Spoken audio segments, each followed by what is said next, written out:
Welcome to crime diaries.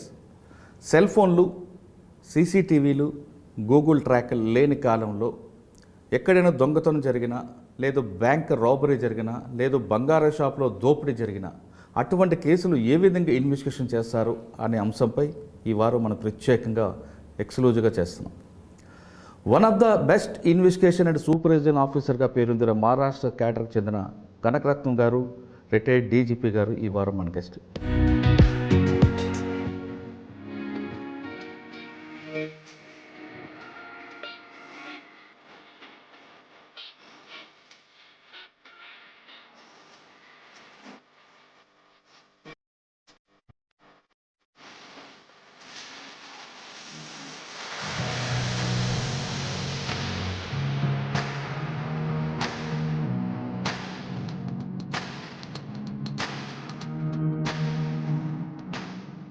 Sir నమస్తే అండి. నమస్తే అండి. కనకరత్నం గారు, డీజీపీ మహారాష్ట్ర, రిటైర్డ్. బాంబే అనగానే ప్రతి ఒక్కరికి క్రైమ్ క్యాపిటల్ అంటారు కాబట్టి అక్కడ జరిగిన కేసు ఒకటి, రాబరీ కేసు ఒకటి చెప్పండి. Will start with bank robberies or other robbery cases. బాంబేలో డీసీపీగా ఉన్నాను. అక్కడ ఈ డీసీపీ కదా, ఐ వాజ్ అడిషనల్ సిపి ఆ టైంలో. ఇక్కడ ఈ ఎల్టీ మార్క్ అనే ఉంటుంది, లోకమాన్య తిలక్ నగర్ ఏరియా ఉంటుంది. ఆ ఏరియాలో బిజినెస్ ఎస్టాబ్లిష్మెంట్స్ ఎక్కువ ఉంటాయి. ఆల్ హోల్సేల్ బిజినెస్, బుక్స్ కానీ, బట్టలు కానీ, స్టేషనరీ షాప్స్, గోల్డ్ తయారు చేయడం, గోల్డెన్ ఆర్నమెంట్స్, అవి చిన్న చిన్న హోల్స్ లాగా ఉంటాయి. చాలా గోల్డెన్ ఆర్నమెంట్స్ తయారు చేస్తారు. 10 మంది 30 మంది కుర్రోళ్ళు అక్కడ ఉండి ఈ బెంగాలీస్ వాళ్ళందరూ వచ్చి పని చేస్తూ ఉంటారు. ఆ షాప్కి ఎలాగ వచ్చారంటే, ఆ ఎల్టీ మార్క్ ఏరియాలో ఓ డజన్ మెంబర్స్ వచ్చారు. డజన్ కాదు, తక్కువ అనుకుంటాను.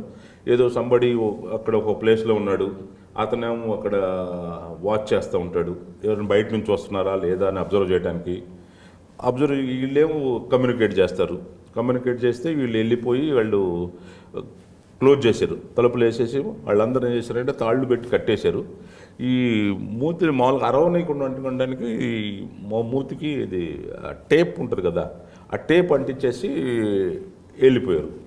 వెళ్ళిపోతే ఇంకా టేప్ అంతకించి అక్కడ మొత్తం గోల్డ్ అంటే చేసి looted the old golden ornaments, ఆ గల్లాలో ఉన్న క్యాష్లు అవి తీసుకుని వెళ్ళిపోయారు. వెళ్ళిపోతే ఇంకా క్లూ ఏం లేదు మాకు. తర్వాత ఇమీడియట్లీ తెలిసిపోయినాక కంట్రోల్ రూమ్ ఫ్లాష్ చేస్తాం, message, control room they will organise immediate నాకాబందీ అన్నీ చేస్తారు. అవన్నీ మామూలుగా నడుస్తూనే ఉంటాయి. వీల్ కాల్ ఈ కుక్కలను పిలుస్తాం, కుక్కలు వచ్చేస్తాయి, వాళ్ళు కూడా స్పాట్కి వస్తాయి, తిరుగుతాయి, ఇవన్నీ జరుగుతూనే ఉంటాయి. కానీ అప్పుడు ఆ టెక్నాలజీ కూడా తక్కువ ఉంది కాబట్టి ఆ టైంలో తాడు ఉంది కదా, తాడు కట్టేలేదు కదా, ఆ తాళ్ళు కట్టిన వాళ్ళందరినీ ఓడ తీసుకొని వెళ్ళేదంటే ఆ తాడు మీద కూడా అగైన్ షాప్ పేరు రాసి ఉంది, ఏ షాపులో కొన్నారు అనేది.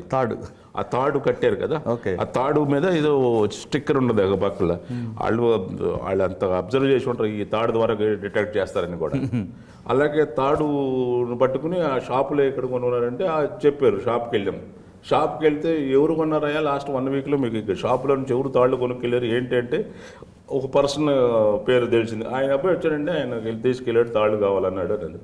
దాని ద్వారా అతన్ని పట్టుకుని అతన్ని ఇంట్రాగేట్ చేసి ఆయన ద్వారా దాన్ని హౌ ది అఫెన్స్ ఎలా చేశారు అని అలా పట్టుకున్నాం. తాడు కొన్న దగ్గర నుంచి లీడ్ తీసుకొచ్చారు. తాడు కొన్న దగ్గర నుంచి తాడు ఎక్కడ ఏ షాప్లో కొన్నారో తెలిసింది, షాప్ స్టాంప్ ఉంది కాబట్టి. ఆ తాడు షాప్కి వెళ్ళినాక నువ్వు అడిగామన్నమాట, ఎవరు కొన్నారు, ఎప్పుడు కొన్నారు అంటే వాళ్ళు చెప్పారు. ఒక లిస్ట్ ఆఫ్ ద పీపుల్ ఇస్తారు కదా, లాస్ట్ 1-2 డేస్ నుంచి లేదన్నారు, ఇలా కొన్నారని చెప్తారు. ఆయన ఫ్రెష్గా 2-3 రోజుల క్రితమే కొనుక్కున్నాడు. ఆయన కొనుక్కుంటే అది అలా తెలిసిందనమాట. దాని ద్వారా లీడ్ తీసుకుని మేము ఇంట్రాగేట్ చేసి పట్టుకుని డిటెక్ట్ చేసాం కేసు. ఓకే సార్ చెప్తున్నట్లుగా బంగారం షాప్లో దోపిడీ లాంటిది బ్యాంకులో జరిగితే, అంటే టెక్నాలజీ లేని సమయంలో బ్యాంకులోకి దొంగలు వచ్చి తుపాకులు చూపించి దోపిడీ చేస్తే ఆ కేసుని ఎలా ఇన్వెస్టిగేషన్ చేశారు అనే విషయం మీరు తెలుసుకోవాలనుకుంటే ఖచ్చితంగా మీరు Disney plus Hotstar 9 hours series చూడండి. అందులో చాలా ఇంట్రెస్టింగ్గా దొంగలు లోపలికి వస్తారు. లోపలికి వచ్చి అక్కడ ఉన్న సిబ్బందిని కిడ్నాప్ చేసి మొత్తం బ్యాంక్ అంతా లూటీ చేసుకు వెళ్ళిపోతారు. ఆ టైంలో ఎలాంటి సెల్ ఫోన్ కానీ, సీసీటీవీలు కానీ, గూగుల్ ట్రాకర్లు లేని కాలంలో పోలీస్ ఇన్వెస్టిగేషన్ ఎలా చేశారు అన్నది మీకు మినిట్ టు మినిట్ తెలియాలంటే ఖచ్చితంగా మీరు డిస్నీ ప్లస్ హాట్స్టార్ 9 అవర్స్లో సిరీస్ చూడండి. అయితే ఇందులో మరొక ఇంట్రెస్ట్ ఏంటంటే వచ్చిన దొంగలు ఎవరు, ఎక్కడి నుంచి వచ్చారు, ఎవరు పంపారు అన్నది కూడా మీకు తెలుసుకోవాలంటే ఖచ్చితంగా మీరు డిస్నీ ప్లస్, హాట్స్టార్, 9 అవర్స్లో వచ్చారండి. అయితే కనకరత్నం గారి దగ్గర కేవలం రోబరీ కేసులు కాదు, మర్డర్ ఫర్ గెయిన్లు ఉన్నాయి. తర్వాత నక్సల్స్కి పోలీస్కి మధ్యన వార్ ఎలా జరిగింది, ఒక పొలిటీషియన్ కిడ్నాప్ చేస్తే ఎంత ప్రెజర్ ఉంటుంది, పోలీసులు ఎంత దాని మీద ఫోకస్ పెడతారనే విషయాన్ని సార్ నేను తెలుసుకుందాం. సార్, ఇప్పుడు మీరు బ్యాంక్ రాబరీ అనేది అంటే సార్ గోల్డ్ షాప్ రాబరీ చెప్పారు, దీని తర్వాత ఒక మర్డర్ ఫర్ గెయిన్ ఉంది, మీరు ఒకసారి చెప్పండి. మర్డర్ కేసు ఏంటంటే ఇది చాలా ఇంట్రెస్టింగ్ మర్డర్ కేసు. మాటుంగాలో నేను డీసీపీగా ఉన్నాను, అక్కడ దాదర్లో. మాటుంగా అక్కడ పోలీస్ స్టేషను. మాటుంగా పోలీస్ స్టేషన్లో ఎడినవల రోడ్ అని ఇక్కడ ఈ 5 గార్డెన్స్ ఏరియాలో ఉంటుంది. అక్కడ ఒక గెస్ట్ హౌస్ ఉంది. ఆ గెస్ట్ హౌస్ జనరల్గా కపుల్స్ వస్తూ ఉంటారు. They halt and they go to the సిటీలో చూసుకోవడానికి వెళ్తారు. ఆ కపుల్ వచ్చినాక కపుల్ దే బిన్ కిల్డ్. ముందు బాడీస్ ఐడెంటిఫై కాలేదు. ఎక్కడి నుంచో వచ్చారు, వాళ్ళు ఏదో అడ్రస్ ఇచ్చారు, అడ్రస్ ఎంట్రీ చేస్తారు, అందరు కరెక్ట్ అడ్రస్ ఇస్తారని గ్యారంటీ లేదు ఆ టైంలో. ఇప్పుడంటే ఆధార్ కార్డులు వచ్చేసి దట్ ఈస్ డిఫరెంట్ ఇష్యూ. అక్కడికి వచ్చిన వాళ్ళు కూడా కపుల్ అని కూడా గ్యారంటీ, కపుల్ కూడా గ్యారంటీ కూడా ఉండదు. వాళ్ళ ద్వారా వస్తే వాళ్ళ బాడీ ఐడెంటిఫై చేయాలి, ఎవరు వీళ్ళు, ఎక్కడోళ్ళు, అదే ఐడెంటిఫై కాలేదు. ఆయన ఆ షర్టు ఉంటుంది కదా, షర్టు మన టైలర్ మార్కులు ఉంటాయి. అవునండి. టైలర్ గ్వాలియర్లో షర్ట్ కుట్టించుకున్నాడు ఆయన. గ్వాలియర్ ఎక్కడ? గ్వాలియర్కి వెళ్తే అప్పుడు మా వాళ్ళు టీం గ్వాలియర్ వెళ్ళారు. ఇప్పుడు డీసీపీ గ్వాలియర్ వెళ్ళి చూసుకుంటే ఈ గ్వాలియర్లో నుంచి ఆ టైలర్ మార్క్ నుంచి తెలిసి ఇదేంటి ఆయన బుక్లో చూసి ఆ షర్ట్ చూసి చెప్పాడు అనమాట. షర్ట్ కలర్ అవి చూసి ఇది సో అండ్ సో ఆ పర్సన్ అని. ఆయన దాన్ని చూసుకుంటే అప్పుడు వాళ్ళ అడ్రస్కి వెళ్ళి ఆయన ఎంక్వైరీ చేసుకుంటే బాడీ ఐడెంటిఫై అయింది. బాడీ ఐడెంటిఫై అయిందంటే 50% మా ప్రాబ్లం సాల్వ్ అయిందని మేము అనుకున్నాం. ఇక ఆయనకి ఏంటంటే ఇది ఇక్కడ సమ్ ఏదో బిజినెస్ రైవలరీ ఉంది. అది ఇప్పుడు ఆయన హిస్టరీ చదివాం. బాడీ ఐడెంటిఫై లేదు. బాడీ ఐడెంటిఫై అయినాక ఇక ఆయన గురించి ప్రొఫైల్ తీసుకున్నాం అనమాట. ఎవరు ఈయన, ఏం చేస్తూ ఉంటాడు, ఏంటి అంటే ఇప్పుడు ఆయనకేదో వ్యాపారం ఉందో ఆ వ్యాపారంలో ఆయనకేదో డిఫరెన్సెస్ వచ్చినాయి. వాళ్ళు they have involved in this. ఆ డిఫరెన్సెస్ ఎందుకు వచ్చినాయి అయిన తర్వాత డీటెయిల్కి వెళ్ళామన్నమాట. డీటెయిల్కి వెళ్ళినాక తెలిసింది ఏంటంటే ఈ ఇల్లే చేశారని. అది అంటే ఓన్లీ ఏంటంటే టైలర్ మార్కే లీడ్ దొరికింది. కానీ కపుల్ ఉన్నారు కదా, వైఫ్ అండ్ హస్బెండ్ వాళ్ళు wife and husband but they have some financial disputes the motive అన్నమాట, రివెంజ్ వాళ్ళది ఏదో. అంటే మీరు చెప్తున్న ఇంట్లో సంఘటనా స్థలంలో చిన్న క్లూ కూడా స్పాట్లోకి వెళ్ళినా కదా ఈజీగా కూడా మొట్ట క్లియర్గా ఉండాలి, చూడాలి, అన్నీ బాగా అబ్జర్వ్ చేయాలి. సీన్ ఆఫ్ క్రైమ్ని అబ్జర్వ్ చేయడం చాలా ఇంపార్టెంట్. దాని నుంచి you will get the clues, అలా you will can detect the offence. Okay, this is one offence which is successful offence. Body identify అవ్వలేదు, మనకు డిటెక్ట్ అయినాక టైలర్ ద్వారా వచ్చినాక తెలిసినాక ఈజీగా అనిపిస్తుంది. కానీ ఇప్పుడు బాడీ కూడా ఐడెంటిఫై అయిపోతే ఎలా అది అర్థమైంది. It is how we detected this case. చాలా బాగా మంచి డిటెక్షన్. అది సూరత్కి వెళ్తున్నప్పుడు కొంతమంది ఈ సూరత్ కాదు, మాకు ఈ బాంబే సిటీలో ఏంటంటే బాంబే సెంట్రల్ రైల్వే నుంచి సూరత్కి అంగాడియా అంటారు. అంగాడియా అంటే ఈ గోల్డ్ అండ్ ఆర్నమెంట్స్ తయారు చేసి తీసుకెళ్తూ ఉంటారు వాళ్ళు. They have an association like gold Smith అంటాం, వాళ్ళ గోల్డ్ స్మిత్ ట్రాన్స్పోర్ట్ చేస్తూ ఉంటారు అన్నమాట. ట్రాన్స్పోర్ట్ దానికి వాళ్ళు అసోసియేషన్ ఉంది.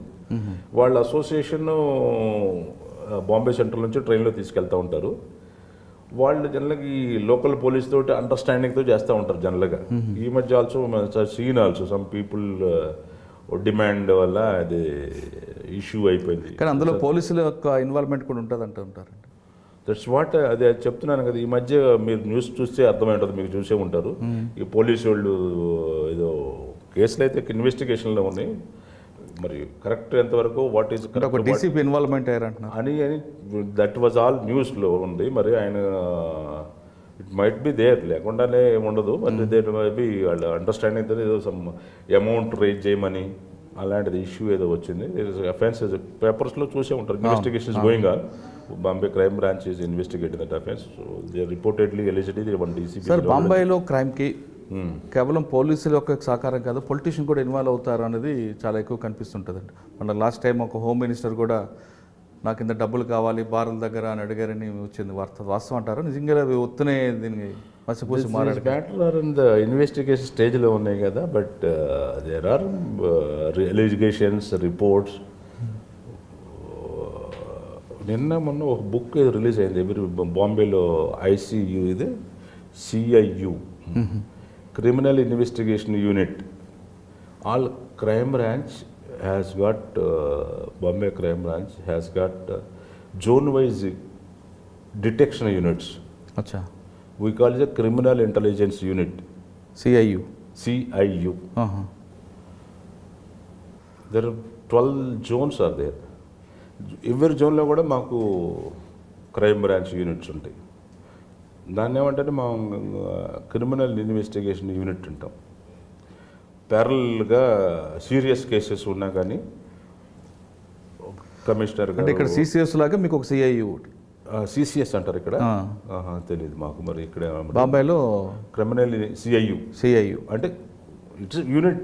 దానికి క్రిమినల్ ప్యారల్గా ఇన్వెస్టిగేషన్ నడుస్తుంటుంది. ఇన్వెస్టిగేషన్ నడుస్తుందంటే important cases, there are some cases, sensational cases ఉన్నప్పుడు కమిషనర్ ఆఫ్ పోలీసే ఆయన if he feels that case needs more attention, more professional investigation is required అనుకున్నప్పుడు వాళ్ళే ట్రాన్స్ఫర్ చేస్తూ ఉంటారు. CIUకి ఆయన కమిషనర్ డైరెక్ట్గా, దానికి జాయింట్ కమిషనర్ ఆఫ్ పోలీస్ ఉంటారు. Okay. Joint commissioner of police అంటే IG ర్యాంక్ అయినా జాయింట్ CP క్రైమ్, CP తర్వాత కమిషనర్ తర్వాత నెంబర్ 2 ఈయన ఇంపార్టెంట్ అక్కడ. బాంబే బేసికలీ ఫైనాన్షియల్ ఏరియా కాబట్టి మనకి క్రైమ్స్ ఇన్వాల్వ్డ్ ఇంపార్టెంట్. ఈ అంటే నిన్న మధ్య పేపర్లో ఏదో వచ్చి క్రిమినల్స్ ఇన్ యూనిఫామ్ అనేది బుక్ రాశాడు ఒక ఆయన. ఆయన కూడా దానికి CIU అని పెట్టాడు. ఇక్కడ అదే మొన్న అది ఒక ఆయన సంజయ్ సింగ్ అని ఒక జర్నలిస్ట్ ఏదో రాశారు బుక్, అది ఇట్స్ రిలీజ్డ్ అనుకుంటాను. అలా అదే దాని మీద కూడా పైగా ఆ బుక్ మీద కూడా ఇది ఈ కేసు అయింది కదా మొన్న, యాంటిలా అంటే అంబానీ గారి ఇంటి మీద జీప్ ఏది పెట్టారు. ఆ బుక్ మీద నేను చూడలేదు ఆ బుక్, ఆ పేపర్లో ఆర్టికల్ చదివాను. నెసరీ సెన్సేషనల్ చేయటం అనేది పీపుల్ దిస్ థింగ్, అది ఒక ఇష్యూ. కాదు, మీకున్న సబ్జెక్ట్లో, మీకున్న నాలెడ్జ్లో పొలిటీషియన్స్ ఇన్వాల్వ్ అయ్యి ఇలాగ డబ్బులు డిమాండ్ చేయడం అనేది కామన్ అంటారు అక్కడ? It has not happened with me. It is not common. It's not at all common. Maybe we have seen the cases are there. The investigations are going on. They are all under investigation. I think this Maharashtra there were cases. There are allegations, counter allegations that Commissioner of Police has reported to the Chief Minister saying that Home Ministry is demanding. It is all going on. I don't know exactly what is it. The matter is under investigation.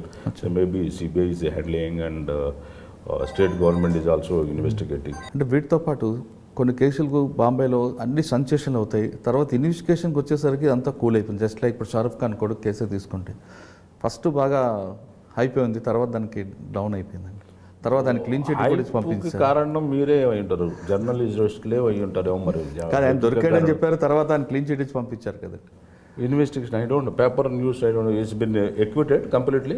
Clean chit ఇచ్చారు కదా Shahrukh Khan. I have no idea case acquitted అయినా లేకపోతే clean chit he's been given. I have no idea. The Bombay being a commercial area, they are all the big people. The Shahrukh Khan ante pedda ayana kabatti ayana sensational avutadi. Other things also takes place. Ee kaadu చిన్న కేసులు కూడా అవుతూ ఉంటాయి. కొన్ని hype ఇచ్చిందంటే మరి ఎవరు చేస్తున్నారో హైప్ మీరే చెప్పాలి. జర్నలిస్టులు కూడా కొంచెం మేబీ రెస్పాన్సిబుల్ ఏమో టు హైప్ అని కనిపిస్తాను. సార్, బాంబేలో ఎక్కువ మాఫియా తగ్గించడానికి క్రిమినల్కి వాళ్ళందరినీ ఎన్కౌంటర్ చేయడం అనేది సర్వసాధారణం. దానికి ఒక ఎన్కౌంటర్ స్పెషలిస్ట్ దయా అని ఒక ఆయన ఉన్నారు, శర్మ అని ఒక ఆయన ఉన్నారు. వీళ్ళందరూ కూడా నిజంగా ఎన్కౌంటర్ చేస్తుంటారా, లేదు రియల్ ఎన్కౌంటర్ అనుకోవచ్చా, లేదా అది మనం ప్యాచప్ ఎన్కౌంటర్ అనుకోవచ్చా? Encounter is encounter only, but exchange of fire encounter or false encounter అనేది encounter is encounter. The encounters takes place అంటే there is acceptance from the public also. There were cases, ఒకప్పుడు చాలా cases ఉండేవి బాగా విపరీతంగా, extortion cases బాగా ఉండేవి. Public encounter జరిగాయి అంటే ఇప్పుడు మన ఈ పబ్లిక్ కూడా యాక్సెప్టెన్స్ ఉంటుంది టు సర్టన్ ఎక్స్టెంట్. లేకుండా ఉండదు, అది లేకుండా ఉండకపోతే అది ఇలా ఉండవు కేసెస్లు కూడా. But to certain extent encounters also been brought down the crime అని కూడా చెప్పవచ్చు. బట్ ఇప్పుడు that is not the scene. Earlier it use to be. ఇప్పుడు అడుగుతూ ఉండే ఎన్కౌంటర్లు. బట్ మీరు చెప్పినట్టు ఆఫీసర్స్ ఉన్నారు. దేర్ ఆర్ ప్రదీప్ శర్మ అని ఉన్నారు, దేర్ ఆర్ దయానాయక్ అని ఒక ఆయన ఉన్నాడు, అంతా ఆఫీసర్స్ ఉన్నారు. అంటే పర్టికులర్గా వాళ్ళు దానికోసమే ఉంటారండి లేదా? అలా ఏం లేదు, there all again they create the history also.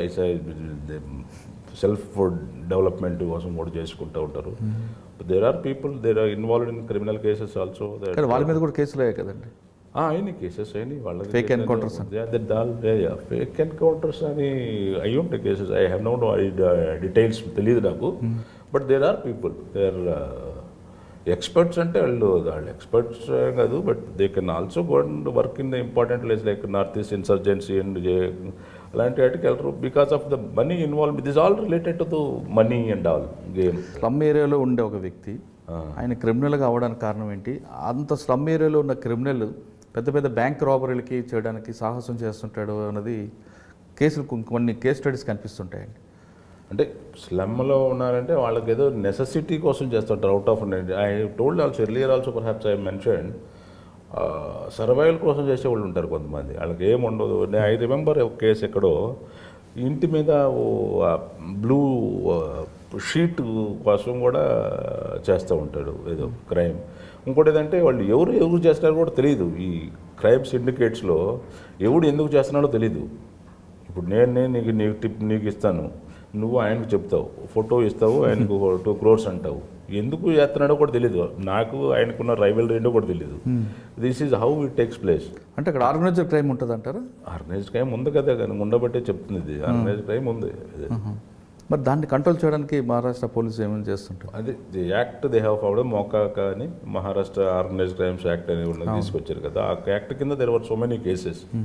అది అంటే మోకా లాంటి చట్టాలు ఉంటుండగా మీరు మహారాష్ట్ర మోకా పెట్టారు కాబట్టి ఆంధ్రప్రదేశ్ కూడా కోకా అని కూడా పెట్టారు. మహారాష్ట్ర తర్వాత ఈ మహారాష్ట్ర ప్యాటర్న్ చాలా స్టేట్స్ కూడా కాపీ. ఆంధ్రప్రదేశ్లో కూడా కోకా అని ఎప్పుడు పెట్టారు, కోకా అని పెట్టారు. ఓకే, కానీ తర్వాత అది కనుమరుగైంది అనుకోండి.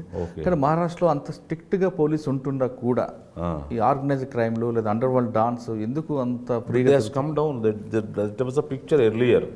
అంటే నేను అడుగుతుంది కూడా మీరు పనిచేసిన టైం 90s 2000 ఆ టైంలో ఉండేది organised crime. It was controlled, it was brought down. Maybe various techniques they used, how it has been controlled. Sir Bombay డీసీపీగా ఉన్న టైంలో మీకు డాన్స్ నుంచి కాల్స్ రావడం లేదా ఇటువంటి ఆర్గనైజ్డ్ క్రిమినల్స్ ఎవరైనా మీకు ఎదురుపడ్డారు? Organised cases, criminal cases register చేసాము. ఆర్గనైజ్డ్ క్రైమ్ అంటే they have given a book definition, ఒక వాట్ ఈజ్ ఆర్గనైజ్డ్ క్రైమ్ అనేది. ఆ డెఫినేషన్ బట్టి we have cases made also. We have booked them under the MCOCA act కింద arrest చేసాం. They have charge sheeted also. అచ్చా, అంటే బాంబేలో పోలీస్ ఆఫీసర్కి ఎంత పేరు ఉంటుందో క్రిమినల్స్ కూడా అంతే పేరు కనిపిస్తుంటుంది. అండర్వరల్డ్ డాన్, దావుద్ ఇబ్రహీం కానీ, చోటా షకీల్, వీళ్ళ పేర్లు అంత రేంజ్ అవ్వడానికి కారణం ఏమనుకోవచ్చు? సెన్సేషనల్ చేస్తారు కూడా, జనాలు చేస్తారు. వీళ్ళు కూడా extortion use to be there. అది ఎందుకు వస్తుందంటే మరి how to tell, I don't know. అంటే పొలిటికల్ ఇన్వాల్వ్మెంట్ ఎక్కువ ఉండబట్టి వాళ్ళ సపోర్ట్తోనే డాన్లు రెచ్చిపోతుంటారు అనేది వాస్తవం. పొలిటికల్ సపోర్ట్ అంటే it's very difficult to tell, but there is no direct this thing evidence and all these things. అంటే దే ఆల్ ఆల్సో బుక్డ్ కదా. దావుద్ ఈజ్ నాట్ ఇది మనీ ఇన్ వల్ల again it is money, they extract the money. Now these extortions were they once upon a time earlier. Now these extortions are not there మంచి completely eliminated కాదు, ఉండేవి. ఇంతకు ముందులాగా లేవు extortions. అవి చాలా ఎక్కువగా ఎక్స్టార్షన్స్ ఉండేవి. ఓకే సార్, ఇందాక మనం ఎన్కౌంటర్ గురించి మాట్లాడాం. Exchange of fire, encounter. మీరు ఫస్ట్ ఏఎస్పీగా పనిచేస్తున్న గడ్చిరోలి టైంలో అక్కడ నక్సల్స్ మూవ్మెంట్ చాలా పీక్ స్టేజ్లో ఉంది. మీరు ఫస్ట్ పోస్టింగ్ వేరేసారు. మై పోస్టింగ్ అంటే Gadchiroli. I started my career with Gadchiroli. Sironcha అంటే మనకి కాళేశ్వరం టెంపుల్ ఉంది కదా, అది క్రాస్ చేసేటట్టు వెళ్తే సిరోంచ. గోదావరి ఇప్పుడు బ్రిడ్జ్ కట్టారు, అప్పుడు బ్రిడ్జ్ లేదు. ఇటు రావాలంటే మామూలుగా ఈ పడవ ఒకటి ఉంటుంది, డొంగ అంటారు, తెప్ప అంటారు, దాని మీదకి ఇటు రావాలి. నేను కూడా వస్తూ ఉండేవాడిని అప్పుడు ఏఎస్పీ ఉన్నప్పుడు. దాంట్లో ఎక్కేసి ఈ పక్కకు వస్తే మనకు హైదరాబాద్ ఎక్స్ప్రెస్ వచ్చేది, కాళేశ్వరం టు హైదరాబాద్. అప్పుడు ఆ బస్సు ఎక్కేసి నేను రామగుండంలో దిగేవాడిని. రామగుండంలో దిగేసి విజయవాడకి వెళ్ళే ట్రైన్ పట్టుకుని వెళ్ళేవాడిని నేను. అప్పుడు దట్ వాజ్ ద ఇన్సిడెంట్. అక్కడ రేగుంట అనే ఒక ప్లేస్ ఉంది. దిస్ ఈజ్ వెరీ అంటే Naxal operations, this is related to operation, it's not related to bank dacoity or robbery types. This is not ఇది ఏంటంటే ఈ సబ్ ఇన్స్పెక్టర్ రేగుంట అంటే ఇలా రోడ్ ఇలా ఉంటుంది స్ట్రైట్, ఇటు నుంచి ఇలా వెళ్ళిపోతే ఇంకో ప్లేస్ రేగుంట ఉంటుంది. If you want to go to the Regunta you have to come this way and you have to go this way, or if you're coming from this side you have to go and you have to take that nay. One of the sub inspector was attacked. Who attacked that is different issue, it comes later on. Attack అయినాక నాకు wireless, అప్పుడు మాకు telephones లేవు, మనం మాట్లాడుకుందాం, telephone communications లేదు. ఆ అడవుల్లో టెలిఫోన్ కమ్యూనికేషన్ చాలా కష్టం. టెలిఫోన్స్ లేవు అసలు అక్కడ. ఈ రేగుంట అనే ప్లేస్లోను ఈ ఏరియాలో శ్రీరంచలో ఉంది, కానీ అది కూడా లైట్నింగ్ కాల్ బుక్ చేసిన అప్పుడప్పుడు మా డిఐజీ గారితో మాట్లాడాలంటే ఓకే ఎప్పుడో బుక్ చేసి ఎప్పుడో వచ్చేది, 4-5 గంటల తర్వాత ఎప్పుడో దొరికేది. నాగ్పూరే దగ్గర నుంచి అక్కడ. ఆ సబ్ ఇన్స్పెక్టర్కి అటాక్ అయినాక దేర్ వాజ్ వైర్లెస్లో చెప్పారు, సబ్ ఇన్స్పెక్టర్ అటాక్ అయ్యాడు సార్, సీరియస్గా ఉన్నాడని. మాకేమో after 6 o'clock all operation suspend. It's like war area చేసే ఉండేది మాకు అక్కడ. అది అక్కడ నన్ను after 6 o'clock all operation suspended అంటే you can't move out from the camp. నువ్వు ఎక్కడున్నావు అక్కడే ఉండాలి క్యాంప్లోనే. ఆయన అటాక్ అయి ఉన్నాడు, ఏం చేయాలో అర్థం కావట్లేదు. మా ఎస్పీ గారు 250 kilometers దూరంలో ఉంటారు. నేనే ఫస్ట్ పోస్టింగ్ నాకు, అది ట్రైనింగ్ తర్వాత వెళ్ళినాక. ఎడిషనల్ ఎస్పీ ఇంకా అనదర్ 100 kilometers ఉంటాడు. వీళ్ళిద్దరు అక్కడ ఉంటారు, నీకు ఏం ఇన్స్ట్రక్షన్స్ ఎక్కడి నుంచి రావట్లేదు. ఐ వాజ్ వాచింగ్ అనమాట టీవీలో, అది వైర్లెస్లో వింటా ఉన్నాను. వైర్లెస్ కమ్యూనికేషన్, ఈ టెలిఫోన్లో మాట్లాడతానికి కూడా స్కోప్ లేదు, టెలిఫోన్ లైన్స్ లేవు కరెక్ట్గా, మెటీరియల్స్ కాదు, కొంచెం సీడోంచని ట్రై చేసినా కానీ. దెన్ ఐ డిసైడెడ్, నేను వాళ్ళకు ఇన్స్ట్రక్షన్ కోసం ఏమైనా వస్తాయని చూస్తేనే డిసైడ్ చేసుకుంటే, డిసైడ్ చేసుకుని ఎలాగంటే అక్కడ ఒక ఇన్స్పెక్టర్ ఆఫ్ పోలీస్ ఉన్నాడు, పడతారు. I remember his name is no more, is senior man ఆయన. అప్పటికి నేను 30 years బ్యాక్ ఐఎమ్ టాకింగ్. అప్పటికి ఆయన ఒక 50-60 years ఏజ్, ఆల్మోస్ట్ రిటైర్మెంట్ దగ్గరలో ఆయన use to take care of my welfare. సింగిల్గా ఉండేవాడు నేను, ఆ వార్ ఏరియా టైప్లో ఉండేది. వచ్చాడు, పిలిపించాను నేను ఆయన, పడతరే గారు ఇలా ఇలా ఇన్సిడెంట్ అయింది, మనం ఏం చేద్దాం అన్నాడు. సరే ఏం చేద్దాం సార్, రాత్రిపూట ఎలా వెళ్తాం, వెళ్ళలేం కదా అంటే చెప్తున్నాడు, మరాఠీలో చెప్తూ ఉన్నాడు ఆయన. నేను రేపు వెళ్దాం అన్నట్టు ఆయన ఈజ్ మూడు అలా తయారైంది. ఇక ఆయన ఎలాగో కన్విన్స్ చేసి, అంటే మనం ఐపీఎస్ ఆఫీసర్ కదా, అందుకని ఆయన సరే మా పెద్దవాళ్ళు ఎందుకు లేదు, మళ్ళీ డీజీ ఐజీ పోయి చెప్తాడు అన్నది భయపడినాడు, ఒకళ్ళు మనసులో తెలియదు. సరే సార్ మీరు చెప్పినట్టు వెళ్దాం సార్ అన్నాడు. కన్విన్స్ అయిపోయాడు.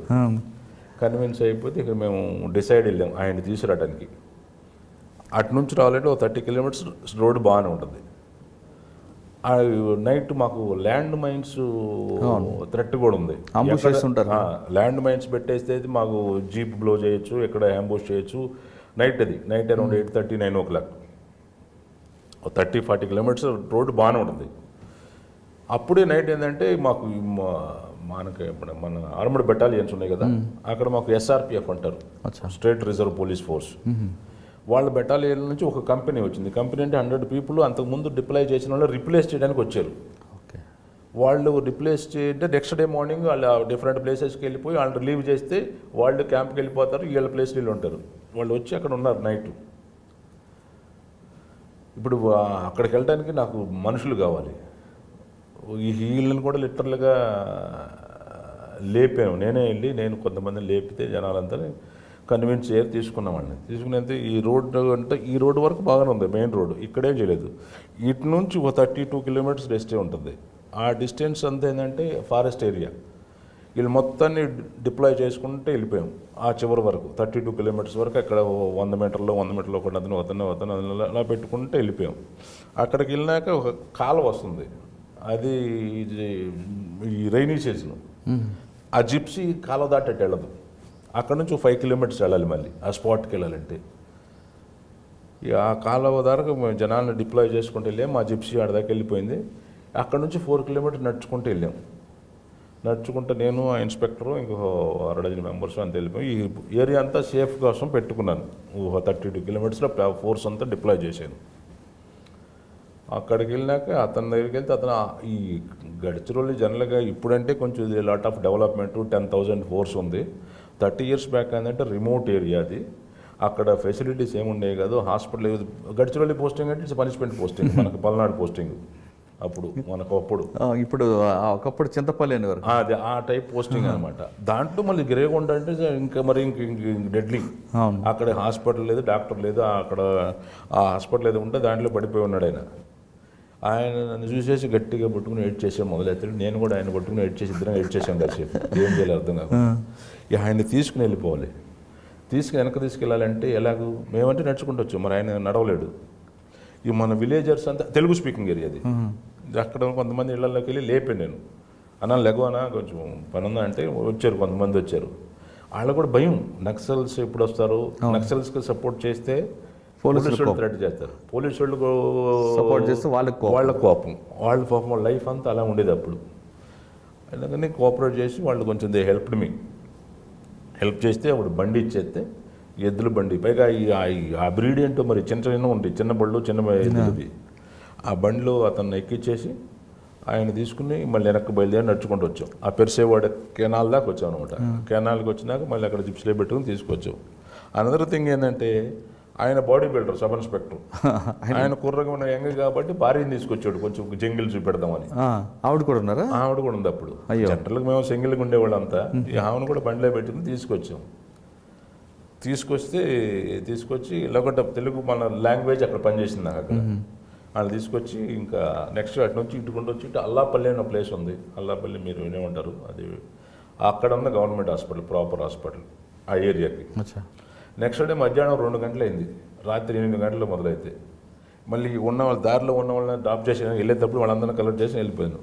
ఇక్కడికి వస్తే అప్పుడు SP was asking who asked you to go after 6 o'clock when there were standing instruction అని. అక్కడ నుంచి డీజీ గారు అడుగుతున్నారు ఆయన్ని, మీ ఏఎస్పీ ఎలా వెళ్ళాడా, ఆయనకి ఇన్స్ట్రక్షన్ స్టాండింగ్ ఇన్స్ట్రక్షన్స్ ఉన్నాయని. ఏం కాలేదు కనుక ఆ టైంలో సక్సెస్ఫుల్గా ఆయన తీసుకొచ్చి హాస్పిటల్ అడ్మిట్ చేశాను కాబట్టి వదిలేశారు. లేకపోతే they should have taken disciplinary action against మీ. కరెక్టే సార్, ఇంత సిచ్యువేషన్ బ్యాడ్ ఉన్నప్పుడు మీరు ఆ ఇన్స్ట్రక్షన్ కోసం చూసుకుంటే కొంప మునిగిపోతాయి కదా. అది స్టాండింగ్ ఇన్స్ట్రక్షన్స్ అవి. సబ్ ఇన్స్పెక్టర్ అటాక్ అయ్యాడు అంటే దోస్ ఆర్ ద. ఆయన కూడా డిపార్ట్మెంట్ మనిషే కదా.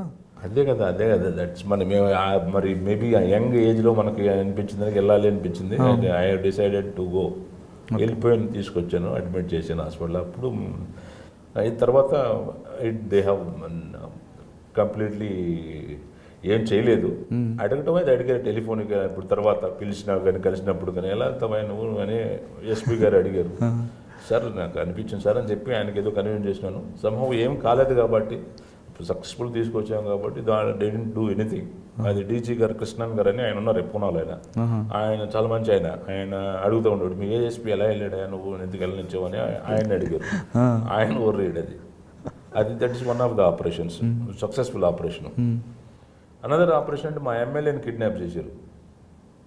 ఆయన పేరు గుర్తున్నాడు, బాబా ధర్మారావు అత్తరామని, శ్రీవంశ కాన్స్టిట్యూన్సీ. 18 days ఆపరేషన్స్ కండక్ట్ చేయటం.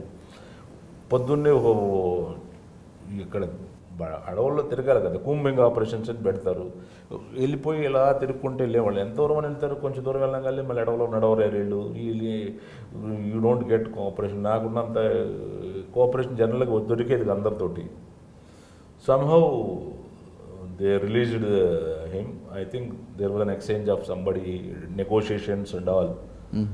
తర్వాత అప్పుడు ఎలాగంటే దేర్ వాజ్ నాళ్ళ నుంచి డిమాండ్ ఉంది. శివన్ అనే ఒక నక్సలైట్ ఉన్నాడు, జైల్లో ఉన్నాడు. ఆయన రిలీజ్ చేయాలి, ఏదో సమ్ డిమాండ్ వాళ్ళది. 18 రోజులు నడుస్తూనే ఉంది. ఎక్కడ నడుస్తుంది? నేను ఏఎస్పీ ద లోవెస్ట్ పోలీస్ అక్కడ నేను శ్రీలంకలో ఉన్నాను. అప్పుడు కూడా కోర్టు, షటిల్ కోర్టు, జేఎంఎఫ్సి కోర్టు ఉండేది. 15 రోజులేమో అల్లాపల్లి ఉండేది, 15 రోజులు ఇక్కడ శ్రీలంకలో ఉండేది. అల్లాపల్లి శ్రీలంక నుంచి 100 kilometers డిస్టెన్స్. 15 రోజుల టైంలో ఆ శ్రీలంక కోర్టులో ఆయనకి ఎగ్నెస్ట్గా కేసు ఏదో ఒకటి ఉంది. ఆయన పక్కనే అసరాలు అనే ఊర్లో అక్కడ దగ్గర అతను నెగోషియేషన్స్ నడుస్తూ ఉన్నాయి. చంద్రపూర్లో ఉండేవాళ్ళు మా మహారాష్ట్ర స్టేట్ ఆల్ బాస్ పూరా సీనియర్స్ అంతా, chief secretary, ACS home, DGP, they were all camping at Hyderabad. చంద్రపూర్లో ఉండి దేవర్ మానిటరింగ్ ఆపరేషన్. ఎమ్మెల్యే కదా, ఎమ్మెల్యేను that is ruling party MLA అనుకుంటాను. దట్ శరద్ పవార్ గారు సీఎం అనుకుంటారు ఆ టైంలో. దట్ ఆల్ సీరియస్లీ మానిటరింగ్ ఆ టైం. 91-92 అచ్చా. ఆ డిమాండ్ ఏంటంటే one of the naxalite to be released, వాళ్ళకి ఎక్స్చేంజ్లో సెటిల్మెంట్ ఉంది. అతనికి క్రిమినల్ కేసెస్ ఉంటే నాగ్పూర్ జైల్లో ఈ వాజ్ లాడ్జ్. సెషన్ కేసు కదా, సెషన్ కేసు అంటే సెషన్ ట్రైబల్ కేసుకు ముందు జేఎంఎఫ్సీలో కమిటల్ చేయాలి. జేఎంఎఫ్సీ కోర్టులో, లోవర్ కోర్టులో వాళ్ళు జేఎంఎఫ్సీ కోర్టులో కమిట్ అయినాక వాళ్ళు చేస్తారు కమిటల్ అని. వాళ్ళు జేఎంఎఫ్సీ ముందు ప్రిలిమినరీగా చూసి as there is a requirement for the session to be triable to be conducted by the session judge అని he has to send the report. ఆ సెషన్ ట్రైబల్ కేసు సెషన్ కోర్టుకి వెళ్ళకపోయే ముందు శ్రీరంచకు వచ్చింది నాగ్పూర్ నుంచి. ఆయన అక్కడ then that was a big operation. శ్రీరంచకు they made me in charge of this thing, this fellow will come from there to ఇక్కడికి వస్తాడు, నువ్వు కమిట్ చేసి కేసుని ఆయన్ని చంద్రపూర్ పంపించాను సెషన్ జడ్జి. అంటే అక్కడ వాళ్ళు కాల్ సైన్ కూడా ఐ రిమెంబర్ ఫాక్స్ అని పెట్టారు దానికి. Fox left Nagpur, jasmine Sironcha to organise the rest of the things అని అది చెప్పారు నాకు. అందుకు మళ్ళీ లాంగ్వేజ్ కూడా డిస్ఫర్ చేయకుండా ఆపరేట్ చేసి పంపించేసాం. ఆయన కమిటల్ అయింది, సెషన్ జడ్జి వెళ్ళింది. ఆ తర్వాత ఏమైందో మరి కేసు ఎక్విటల్ అయిందో మరి ఏమైందో తెలియదు. మరి ఎమ్మెల్యే గారు విడిచిపెట్టారా? MLA was this man, the case has been committed to the session court. Session కోర్టులో ఏమైందో తెలియదు నాకు, మరి I don't know exactly what happen. మరి ఏ రీజన్తో విడిచిపెట్టారండి వాళ్ళు? Perhaps they might have been ఆయన there was no evidence, he might have been acquitted. I exactly don't know. My role was only session triable case కాబట్టి JMC కోర్టుని ఇది అక్కడ ఉంది కాబట్టి నువ్వు కమిట్ చేసి కోర్టుని ట్రాన్స్ఫర్ చేయి, అక్యూజ్డ్తో పాటు కేసుని సెషన్స్ కోర్టుకు ట్రాన్స్ఫర్ చేయి. ఓకే, నా duty I had done it. నా డ్యూటీ ఏంటంటే only I have to look after Sironcha area JMFC court, committal చేసి సెషన్స్ కోర్టుకు పంపించాలి. Sessions court 250 kilometres distance. ఆ పని నేను చేశాను. అక్కడికి వెళ్ళాక మరి ఆ సెషన్ ట్రైబుల్లో సెషన్ కండక్ట్ చేసిన తర్వాత perhaps there is no evidence and he was acquitted. Okay, I don't know exactly what is I ఉంటుందేమో అనుకుంటున్నాను నేను. మరి ఆయన వదిలేసారేమో, ఆయన రిలీజ్ అయ్యాడు తర్వాత. నక్సలైట్ ఈయన ఎమ్మెల్యే గారు హీ వాజ్ రిలీజ్డ్. సార్ చెప్తున్నట్టు కేసుల్లో ఎమ్మెల్యే కిడ్నాప్ లాంటి కేసులు, లేదా కిడ్నాప్ జరిగితే బ్యాంకులో ఆ కిడ్నాపర్ ఏ విధంగా వాళ్ళని బంధిస్తాడు, కిడ్నాప్ చేసిన తర్వాత వాళ్ళని ఏ విధంగా హింసిస్తాడు, అలాంటి సన్నివేశాలు మీకు కళ్ళకు కట్టినట్లు చూడాలనుకుంటే డిస్నీ ప్లస్ హాట్స్టార్ 9 అవర్స్ చూడండి. అందులో ఓ బ్యాంకులో ఉన్న ఉద్యోగుల్ని కిడ్నాప్ చేస్తారు. కిడ్నాప్ చేసిన తర్వాత 9 గంటల్లో ఏ విధంగా వాళ్ళు నేరాలు పాల్పడతారు, తిరిగి ఎక్కడికి చేరుకుంటారు, వాళ్ళని పంపిన వ్యక్తి ఎవరు అనే మంచి ప్రశ్నలు కానీ మంచి ఇంట్రెస్ట్ చూడాలనుకుంటే మీరు ఖచ్చితంగా డిస్నీ ప్లస్ హాట్స్టార్ 9 అవర్స్ చూడండి. అందులో చాలా ఇంట్రెస్టింగ్ క్రైమ్ రిలేటెడ్ స్టోరీస్ ఉంటాయి. ఇప్పుడు మనం సార్తో కిడ్నాప్ కేసు గురించి మాట్లాడాం. ఇంకా సార్ సర్వీస్లో బాంబేతో పాటు నాగ్పూర్ కూడా పనిచేశారు. నాగ్పూర్లో పనిచేస్తున్నప్పుడు ఎలాంటి కేసులు ఇన్వెస్టిగేషన్ చేశారు విషయాన్ని సార్ అడగదు. సార్ నాగ్పూర్ కమిషనర్గా చేశారు. నాగ్పూర్లో this is another interesting case. ఈ కేసు ఏంటంటే ఒక అతను చనిపోయాడు, some religious leader, minority community religious person చనిపోయాడు. ఆయన అక్కడ ఉన్నప్పుడు దే ఆల్ ఆయన దగ్గరికి వెళ్ళి ఏదో ప్రేయర్స్ చేసి ఆయన దగ్గర నుంచి దీవెనలు తెచ్చుకోవటం అన్నీ చేసుకుంటూ ఉండేవాడు. ఆయన చచ్చిపోయినాక ఆయన్ని మామూలుగా రెగ్యులర్ బరియల్ గ్రౌండ్లో బరీ చేయాలని కొంతమంది అంటే there was lot of people object చేశారు. అక్కడ కదా ఆయన అంత మన రిలీజియస్ లీడర్, ఆయన అక్కడ చేయకూడదు, మన స్కూల్ కాంపౌండ్లోనే ప్రిన్సిపల్ అక్కడ ఉంటారు కదా, ఇది మీ స్కూల్ కాంపౌండ్ అనుకోండి, ఇక్కడే బరియల్ చేయాలని డిసైడ్ చేశారు. ఆయన థాట్ ఏంటో మరి ఆయన మరి 100 మందికి వచ్చింది అక్కడ ఐడియా. మామూలుగా మేమంతా వాచ్ చేస్తూనే ఉన్నాం, అంతా నడుస్తూనే ఉంది, ఇంటెలిజెన్స్ కూడా కలెక్ట్ చేస్తూనే ఉన్నాం. అతను తీసుకెళ్ళిపోయారు బాడీ బరియల్ గ్రౌండ్కి. అక్కడ నుంచి ఒక 5-6 కిలోమీటర్ డిస్టెన్స్ అంటే మామూలుగా ఈ ప్రొసెషన్లో తీసుకెళ్ళిపోయారు. అక్కడికి వెళ్ళాక బరియల్ అయిపోయింది అన్నట్టు ఉన్నాం మేము కూడా, లేజర్గా రిలాక్స్ అయిపోయాం, అయిపోయింది ఆడు అయిపోతాడని. అక్కడ ట్విస్ట్ తీసుకుందాం, మరి ఎలా టెస్ట్ తీసుకుందో తెలియదు. కొంతమంది అబ్జెక్ట్ చేశారు, తీసుకొచ్చారు, రన్నింగ్ చేసుకుంటూ ఆ స్కూల్లో పెట్టేశారు బాడీ స్కూల్లో సెంటర్లో పెట్టేసారు. బాడీ సెంటర్లో పెట్టేసేస్తే ఇంకా ఈ పబ్లిక్ అంతా గ్యాదర్ అయ్యారు. పీపుల్ ఇంకా వాళ్ళు వెళ్ళిపోయింది, ఇంకా పోనివ్వట్లేదు. You have to use force కూడా, ఫైరింగ్ కూడా చేస్తే జనాలు చచ్చిపోతారు కూడా, అంత సీరియస్ సీన్ వచ్చింది. ఎలా చేయాలి ఇంకా ఫైరింగ్ అంత క్లోజ్గా ఉండి దేర్ రిలీజియస్ సెంటిమెంట్స్, మరి ఆ సెంటిమెంట్స్ ఏంటో నాకు అర్థం కాలేదు ఇంతవరకు. అది it has become serious issue. ఇంకా it has gone out of this thing. అంటే ఇనిషియల్ స్టేజ్లోనే మనం ఈ లాఠీ ఛార్జీలు కానీ ఏదన్నా కానీ ఇనిషియల్ స్టేజ్లోనే చేసే ఇవన్నీ ఇనిషియల్ స్టేజ్ చేస్తారు. లేదా కొంచెం 1 or 2 days లేట్ అయిపోయిందంటే it goes be you can't do certain things, you have to go to legal ఫీల్డ్కి వెళ్ళిపోవాలి, లీగల్ నుంచి క్లియర్ ఆర్డర్ తెచ్చుకోవాలి. ఓకే, అలాంటిది అయింది ఇక్కడ కూడా. ఇనిషియల్ స్టేజ్లో అక్కడే బర్రీ అయిపోయిందనుకున్నా అక్కడ అనుకుని మేము రిలాక్స్ అయ్యేలోగా వాళ్ళు మమ్మల్ని ఎలాగో కొంచెం దాచేసి 5 kilometers తీసుకొచ్చి ఆ స్కూల్లో పెట్టేశారు. స్కూల్లో పెట్టేసిన వెంటనే నైట్ ఎప్పుడు 2 o'clock ఎప్పుడు తీసుకొచ్చి పెట్టారు. ఆ టైంలోనే చెయ్యాలి లాఠీ చార్జ్ కానీ ఫైరింగ్ కానీ ఏదైనా చేసినా కానీ. అది దాటిపోయింది. ఆ టైం 1-2 hours చేసేయాలి. చేస్తే అప్పుడు things would have been taken place. మామూలుగా బాడీ వెళ్ళిపోయేది అయిపోయింది. అది దాటిపోయినాక ఇంకా బాడీ కదలటానికి తీసుకోలేదు. ఇంకా ఇక మేము కోర్టుకి వెళ్ళాం. కోర్టు ద్వారా ఇది రిలీజియస్ ప్లేస్ కాదు, ఇది స్కూల్ కాంపౌండ్లో బర్రీ చేయాలంటున్నారు. ముస్తాఫా బాబా ఏదో ఉంది ఆయన పేరు.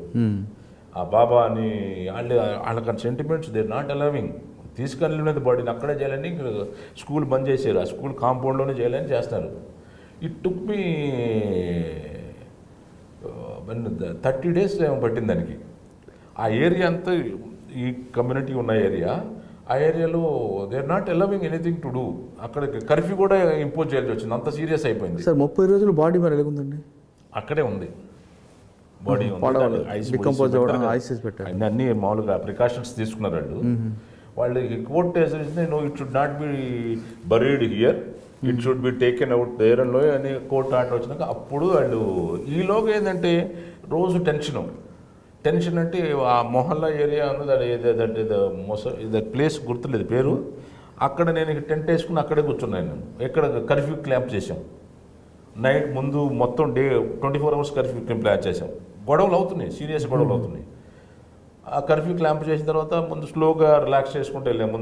ముందు ఇనిషియల్గా మొత్తం 24 hours పెట్టాం, తర్వాత నైట్ కర్ఫ్యూ పెట్టాం, స్లోగా రిలాక్స్ చేసుకుని వచ్చాం. ఈలోగా కోర్టు ఆర్డర్ వచ్చింది. కోర్టు ఆర్డర్ వచ్చినాక అప్పుడు దెన్ దే లిసన్. వాళ్ళు కూడా ఈ డిఫరెంట్ ఉన్నాయి కదా ఆర్గనైజేషన్స్, వాళ్ళు కూడా they went to the court, we want this మా religious sentiments, we don't want to do it. Ultimately court order నుంచి, బట్ మామూలుగా 4 కానిస్టేబుల్ కోర్ట్ ఆర్డర్ తోటి you don't have require the force also, they also understood. అది ఎలాంటి issue add చేయడం important. మొట్టమొదటిలోనే అసలు ఎలా చేయకుండా ఉండాలి. బాడీని రివర్ట్ రానట్లో ఆ అడిషనల్ సిపి కూడా అయిపోయింది అనుకుంటే రిపోర్ట్ చేయడం కూడా అయిపోయింది. మాకు అయిపోయింది సార్ అయిపోయింది అని ఆయన కూడా రిలాక్స్ అయిపోయినట్టున్నాడు. ఇక అయిపోయిందని సడన్గా ట్విస్ట్ తీసుకుని రాత్రి నైట్ 2 o'clock తీసుకొచ్చి ఆ స్కూల్లో పెట్టేసినారు. ఆ నైట్ 2 o'clock అంటే మళ్ళీ నైట్ 2 people గ్యాదర్ చేసుకోవడానికి హ్యాండిల్ చేసే పద్ధతి డిఫరెంట్గా ఉండేది. హ్యాండిల్ చేసినట్టయితే there would have been firing, మనుషులు చచ్చిపోవటం, థింగ్స్ జ్యుడిషియల్ ఎంక్వైరీస్ డిఫరెంట్గా ఉండేది. ఇది అలా రెసిస్టెన్స్ మెయింటైన్ చేసాం. ఇలాగా మరి 30 రోజుల తర్వాత దాన్ని పులిస్టాప్ కర్ఫ్యూ క్లాంప్ చేయాల్సి వచ్చింది ఆ ఏరియాని. ఆ ఏరియా నోటోరియస్ ఏరియా ఏంటంటే 92 రైట్స్ అప్పుడు 92లో రైట్స్ అయినాయి కదా బాబ్రీ టైంలో. ఆ టైంలో మా అక్కడ commissioner police luckily escaped, otherwise they try to kill him అదే స్పాట్లో నాగ్పూర్లో. పై నుంచి రాళ్ళు వేశారు, ఈ పెద్ద రాళ్ళు పై నుంచి కింద నిలబడినాడు ఆయన. జస్ట్ ఇలా మూడితే ఆయన పక్కన పడింది. లక్కీగా అంత డేంజరస్ ఏరియా. ఆ ఏరియా కొంచెం అది అప్పుడు రిలీజియస్ సెంటిమెంట్స్ అలాంటివి. మామూలుగా వాళ్ళంతా చిన్న పనులు చేసుకునేవాళ్ళు, కొట్లు పెట్టుకునేవాళ్ళు, ఏదో అమ్ముకునేవాళ్ళు, హోమ్లో తయారు చేసి అమ్ముకునేది అలా టైపే జనాలు. బట్ ఆ రిలీజియస్ ఫీలింగ్ వచ్చేసరికి కొంచెం దట్ వాజ్ డిఫరెంట్ టర్న్ తీసుకునేది. అది ఒక ఇన్సిడెంట్. తర్వాత మామూలుగా ఆ కోర్టు ఆర్డర్ అనేది వచ్చినాక తీసుకెళ్ళి we have dispose the body అక్కడే చేసాం. That is another deadly issue. నాకు అప్పుడే అంటే ఏం కాలేదు ఇప్పుడు అనిపిస్తుంది కదా, అప్పుడు అంటే టెన్షన్ వేరేగా ఉండేది. అవునండి. అది ఇవి కాకుండా ఇంకా మంచి కేసులు ఏమున్నాయండి? ఒకటి నేను మణిపూర్లో కొన్నాళ్ళు పనిచేశాను. That job is different completely. Regular policing కాదు, policing state government representing with intelligence organisation. ఇది మా వాడిని ఒక అతను కిడ్నాప్ చేశారు, మా ఎంప్లాయీని. కిడ్నాప్ చేసిందంటే ఇంకా లోకల్ అతను కిడ్నాప్ చేస్తే మరి ఎలా, ఇంకా I have to make some efforts to release him. నేను చేయాలి కదా ఎఫర్ట్స్, మై పార్ట్. నా ప్రొఫెషన్ వల్ల కిడ్నాప్ అయ్యాడా లేదా ఆడ పర్సనల్ రీజన్స్ వల్ల రేపు అయ్యాడా అది కూడా తెలియదు నాకు. I was able to establish contact with the people, those who kidnapped him, is the one of the terrorist outfit. North ఈస్ట్లో పనిచేసే అవుట్ఫిట్ అది. అంత అది ఆన్ ఇట్స్ ఓన్ అంత పవర్ఫుల్ కాదు, వాళ్ళకి backing another organisation that is very powerful organisation. వాళ్ళ we can say the organisation names జడారియా అని ఉండేది, Zomi revolutionary army. They are not that much powerful, but then backing organisation చాలా పవర్ఫుల్ ఆర్గనైజేషన్. సమ్హౌ లోకల్ ద్వారానే I was able to establish contact establish చేసినాక అడిగాను, బాబు ఎందుకు తీసుకెళ్ళారా మా వాడిని, ఏంటి రీజన్ చెప్పండి. వాళ్ళు అష్యూరెన్స్ ఇచ్చారు, sir nothing will happen to your fellow, me profession వల్ల కాదు, రిలేటెడ్ కాదు, మా పర్సనల్ ఇష్యూస్ సెటిల్ చేయడానికి తీసుకెళ్ళాము, వాడిని కొంచెం ట్రీట్మెంట్ ఇచ్చి పంపిస్తాం సార్ అని చెప్పారు. అదే అంటే నాతో ఎప్పుడు మాట్లాడేది, ఏళ్ళలో ఏం మాట్లాడేది. This is a message I got it. మా ఫిల్లర్స్, మా ఎంప్లాయీస్, మా ఎంప్లాయీస్ ఉన్నారు ఇద్దరు ముగ్గురు, వాళ్ళు they have got some contacts and all this locals north east వాళ్ళు అగైన్ అక్కడ వాళ్ళే. సరే అని చెప్పారు. తర్వాత దెన్ హౌ టు ఎప్పుడు చేస్తారు ఏంటి అనేది అన్ని మెసేజ్లు పంపించుకుంటూ వెళ్తే దెన్ దే టోల్డ్ టుమారో ఈ విల్ బీ రిలీజ్ దేర్ అంటే దెన్ నేను ఐ వాజ్ టెల్లింగ్ బై మా బాస్లకు చెప్తానే ఉన్నాను. నేను ఐ రిక్వెస్టెడ్, సార్ నేను ఇక్కడికి వెళ్తాను, నేను మరి ఆయన చేస్తున్నాను అంటే ఢిల్లీ నుంచి కమ్యూనికేషన్ డైరెక్ట్గా. I requested for an helicopter, నాకు హెలికాప్టర్ కావాలి అక్కడికి వెళ్ళాలంటే ఇట్స్ డిఫికల్ట్ పోతుంటే ఇమీడియట్గా then they organise they sent helicopter to me. అది వెళ్ళిపోయి అక్కడికి వెళ్ళిపోతే అక్కడ క్యాంప్లో ఆ సైట్ మా డిప్లాయ్మెంట్ ఉన్న ప్లేస్ అది, ఆయన తీసుకుని ఆయనకి వెళ్ళి ఆయన వదిలేసారు. అక్కడ వచ్చేసి ఉన్నాడు. ఈలోగా ఆయన భార్యని తీసుకొచ్చి అక్కడ నుంచి అక్కడ ఊరి నుంచి నా దగ్గర తీసుకొచ్చి ఆమె నాతో కూర్చోబెట్టుకుని, ఆమె ఏడుస్తూ ఉంటుంది కదా జనరల్గా, ఏమైందో తెలియదు కదా, ఆమె కూడా స్లైట్గా ఇచ్చాము రీజన్ ఏంటంటే అదేం కాదులేమో బాగానే ఉంటాడు అని చెప్పి తీసుకొచ్చి, అయినా కానీ ఆమె టెన్షన్ ఆమెకుంటుంది మనం ఎంత చెప్పినా కానీ. వెళ్ళి తీసుకొచ్చి ఆయన వెళ్తే ఆయన కొంచెం అదే చెప్పి వార్నింగ్ ఇచ్చి వదిలేసారు. వాళ్ళు కూడా తీసుకెళ్ళిన లోకలే, అక్కడ లోకల్ అతనే కాబట్టి. రీజన్ ఏంటండి, పర్సనల్ రీజన్ ఏంటి? రీజన్ ఏంటంటే ఎవరితోటో లేడీని ఏదో సంథింగ్ ఏదో ఉమ్మన్ ఇష్యూ ఇన్వాల్వ్డ్ అనమాట. ఏం చేసి ఇంకా డీటెయిల్స్లోకి వెళ్ళలేదు నేను ఇంకా దానికి. మనకు మనిషి మనోడు వచ్చేసాడు అంటే వాళ్ళకి చెప్పారు హామ్ చేయమని. ఎలిమినేట్ చేయడం ఈజీ వాళ్ళకి, ఎలిమినేట్ చేయకుండా ఆయన వదిలేశారు. తీసుకొచ్చాం, ఇక భార్య కూడా వచ్చి తిరిగి భార్యని కూడా తీసుకుని మళ్ళీ తీసుకొచ్చి వాళ్ళ ఇంటి దగ్గర వదిలేసి వచ్చాం. అది జాగ్రత్త ఉండడం అనేది. పోలీసులను కిడ్నాప్ చేసి అడవుల్లో బంధిస్తే ఏ విధంగా వెళ్ళాను, ఏ విధంగా రక్షించానన్నది కర్ణకరత్నం గారు చెప్తున్నారు. ఇలాంటి ఇంట్రెస్టింగ్ కేసులు, అడవుల్లోకి హెలికాప్టర్ ద్వారా వెళ్ళడం, అక్కడున్న బందీలను విడిపించడం లాంటి సన్నివేశాలు మీరు మీ మొబైల్లో కానీ మీ తెరపై కానీ చూడాలనుకుంటే డిస్నీ ప్లస్ హాట్స్టార్ 9 అవర్స్లో చూడండి. అందులో మీరందరినీ ఊహించిన విధానంగా కళ్ళకు కట్టినట్టు సన్నివేశాలతో క్రైమ్ స్టోరీస్ ఉంటాయి. ఇప్పుడు ఇంతవరకు కిడ్నాప్ స్టోరీల వరకే కనకరత్నం గారు చెప్పారు, ఇంకా అతని సర్వీసులో చాలా కేసులు ఉన్నాయి, ఆ విషయాలు అడుగుతాం. సార్, కిడ్నాప్ కేసులు చెప్పారు, రాబరీ కేసులు చెప్పారు, ఇక బాగా మీకు గుర్తుండిపోయిన కేసు ఒకటి చెప్పండి సార్. బాంబేలో కానీ రాబరీ అవ్వచ్చు, లేదంటే మర్డర్ ఫర్ గెయిన్ కానీ, రేప్ అండ్ మర్డర్, ఇవే ఇంపార్టెంట్ కేసెస్ నాకు. ఇంకా లేదా లా అండ్ ఆర్డర్ కంట్రోల్ చేయడంలో కానీ బాబు సంబంధించి నాగ్పూర్ కేసు చెప్తారు. ఇప్పుడు లా అండ్ ఆర్డర్ కంట్రోల్ అంటే ఐ రిమెంబర్ ఒక కేసు ఏంటంటే అంబర్నాథ్లో ఉల్లాస్ నగర్లో డిప్యూటీ కమిషనర్ పోలీస్ నేను. ఇట్ వాజ్ ఇన్ 92-93 మనకి ఇది అయింది కదా, ఇది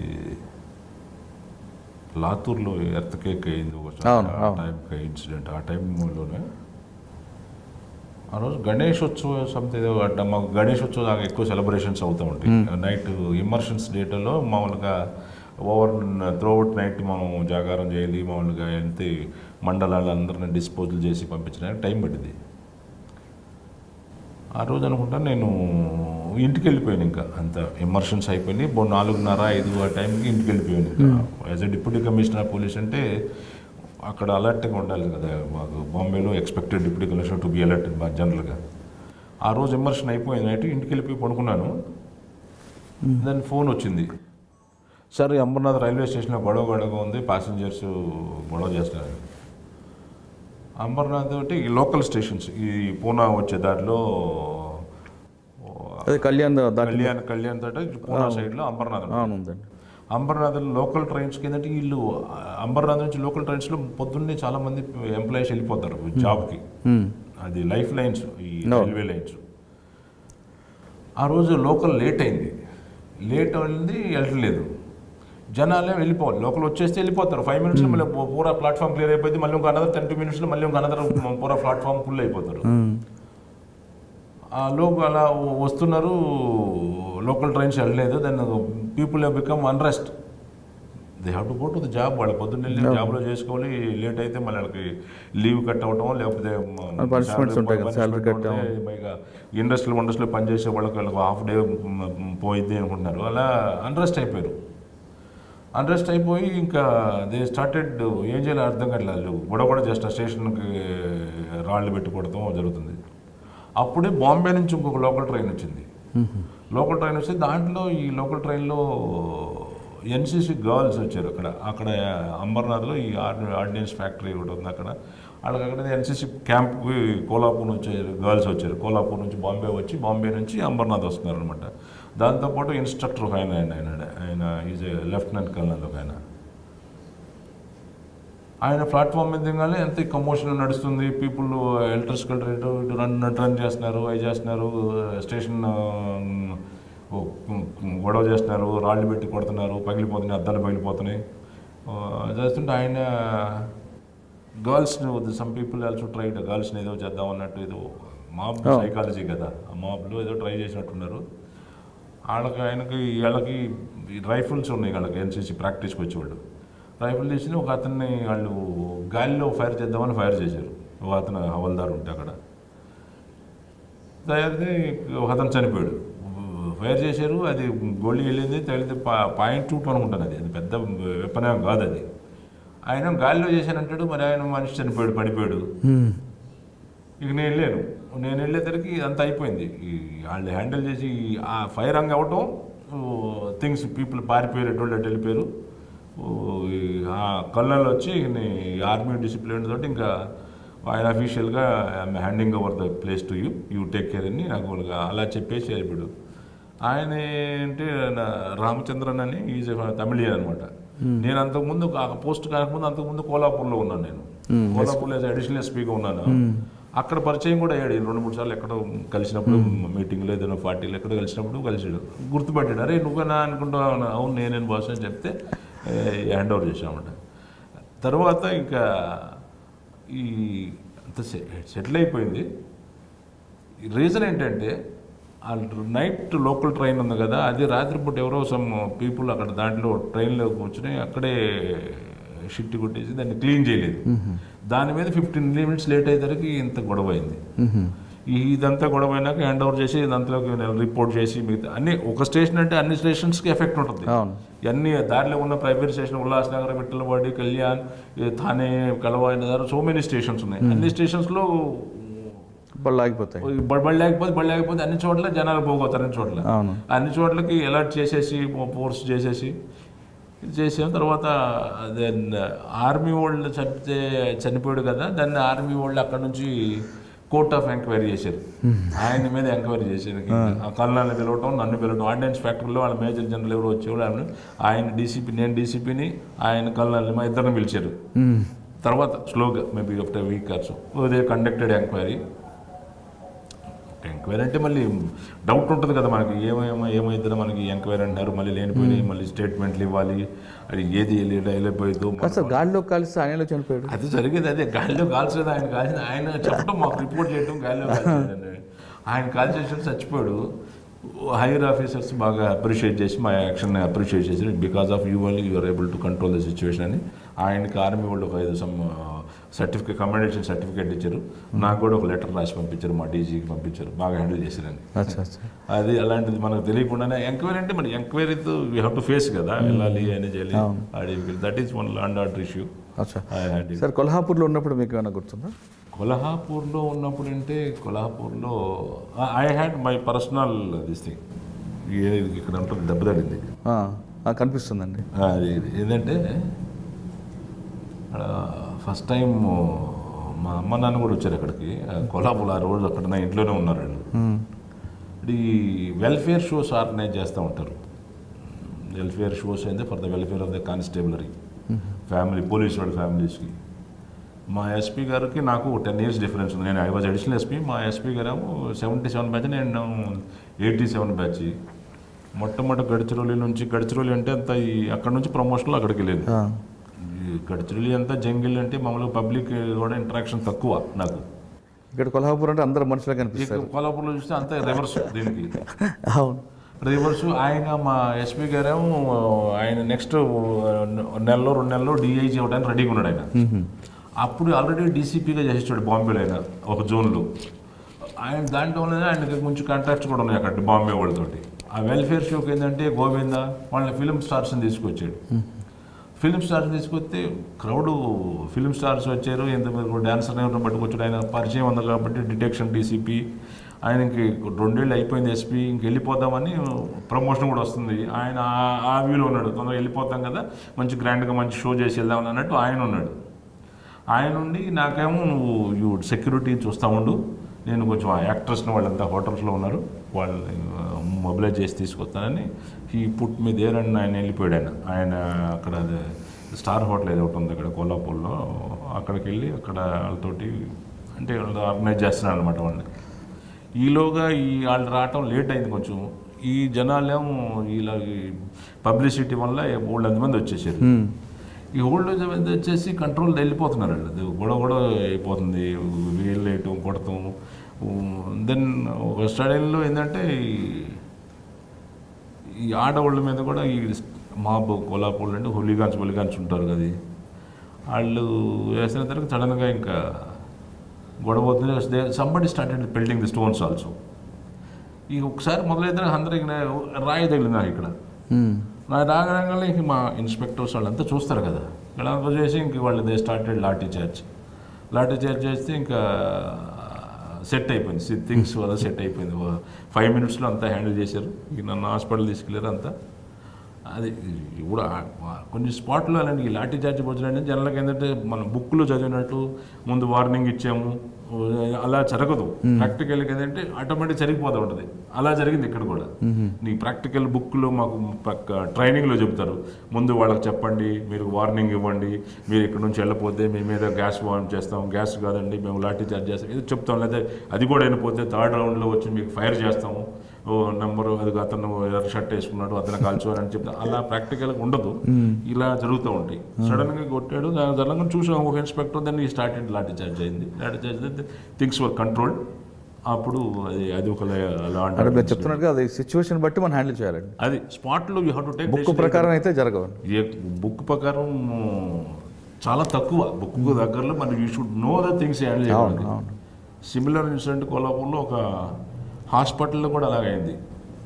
నేను అక్కడ ఏంటంటే ఐ వాజ్ అడిషనల్ ఎస్పీ అన్నప్పుడు మా ఎస్పీ గారు లీవ్లో ఉన్నాడు అప్పుడు. ఆయన ఆ ఇన్సిడెంట్ అయింది ఒక డిఫరెంట్ ఎస్పీ, ఈ ఇన్సిడెంట్ అయితే ఇంకో ఎస్పీ. ఆయన ఎస్పీ ఆయన డిఐజీ తర్వాత ఆ ఇన్సిడెంట్ అయిపోయింది, వెళ్ళిపోయాడు ఆయన. ఇంకో ఆయన ఎస్పీ వచ్చాడు.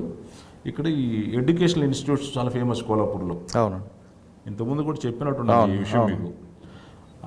ఈ డివై పాటిల్స్ అని వాళ్ళ ఎడ్యుకేషనల్ ఇన్స్టిట్యూట్స్ ఉన్నాయి. ఆయన ఈ DY Patil was also governor త్రిపురకి, బీహార్ స్టేట్స్ కూడా చేశాడు.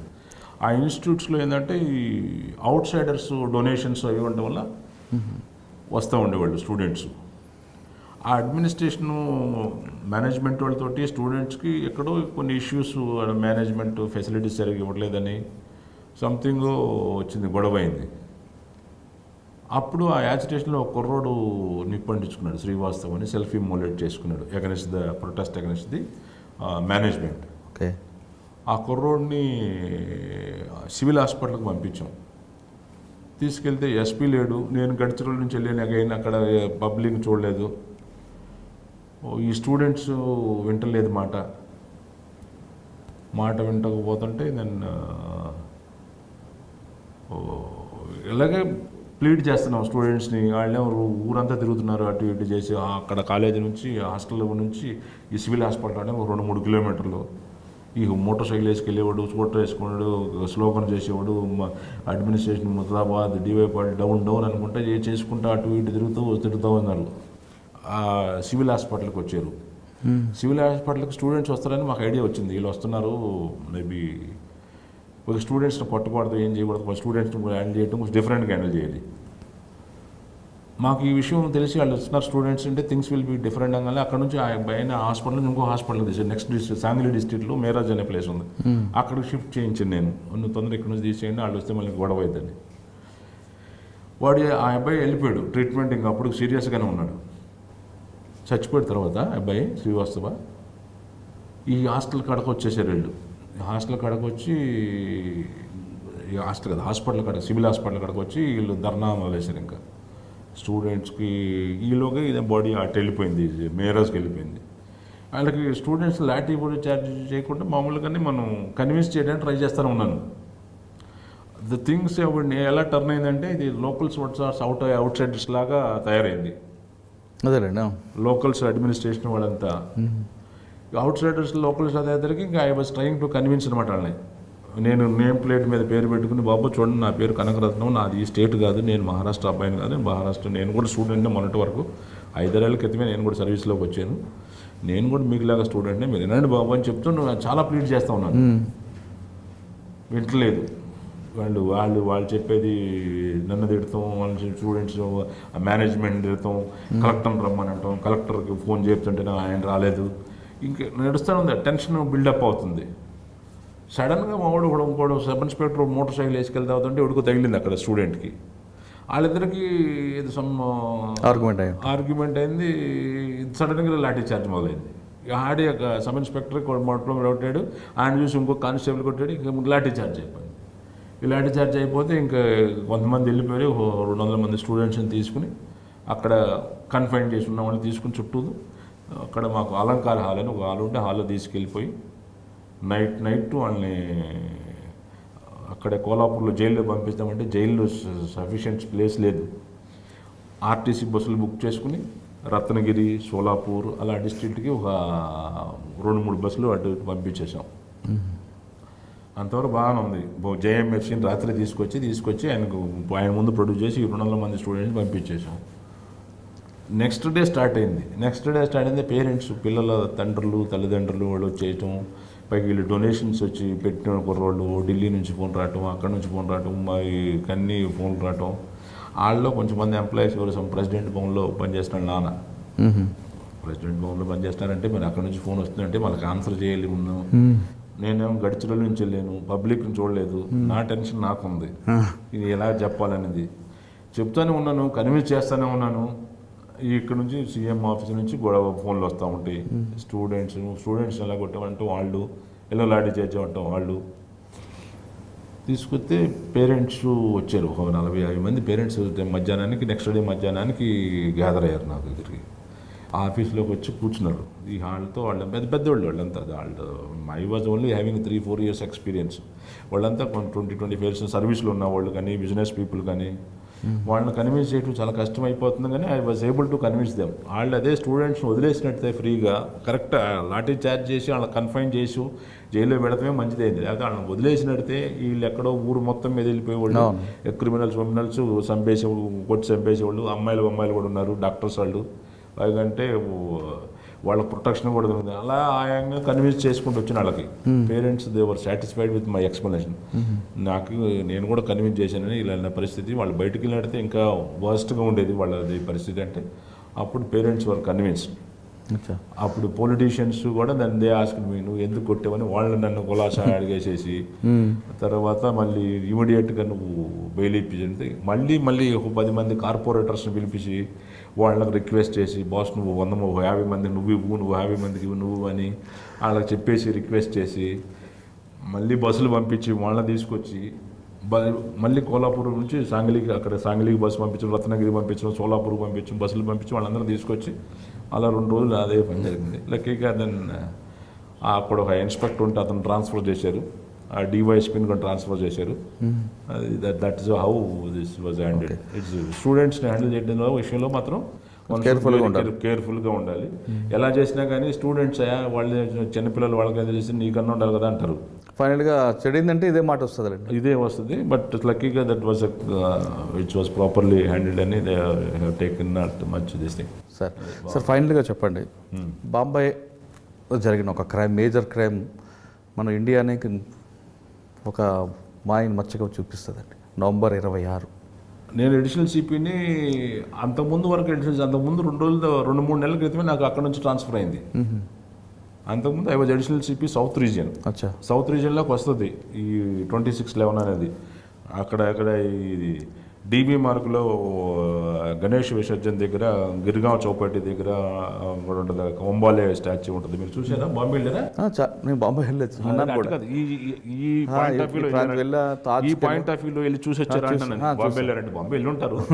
ఈ స్పాట్ చూసి వచ్చి ఉంటారా అని అడుగుతున్నాను. అది ఈ పాయింట్ తాజ్ హోటల్. నేను అంటే అంతకుముందు నేను అడిషనల్ సిపి 2000 అక్కడ నుంచే కదా ఇండియా గేట్, అక్కడ బోట్ కూడా వెళ్తుంది. 2006లో నుంచి నేను 2006 అంతా ఉన్నాను. 2005 నుంచి నేను additional CP.